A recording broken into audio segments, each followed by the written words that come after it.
Hi! Ako si Oev ng Team Liquid. Gold laner ka rin ba? Ito ang tips para di ka ma-shutdown. Powered by dito.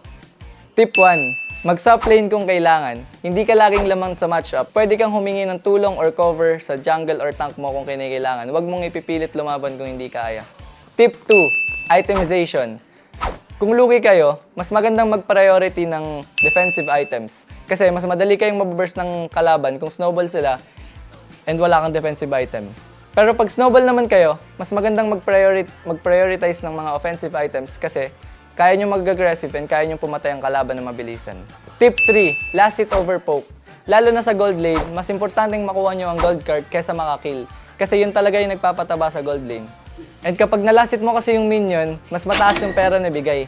Kaya mas okay na makipag-farman and makipaglasitan sa minion kesa makipag-pokan sa kalaban. Follow these tips para makapag-farm ng malakasan. Siyempre, huwag din kalimutan ng dito home wifi para di ka ma-log out. Yun lang guys, bye-bye. Pag nasunod mo yan, ang galing mo dito.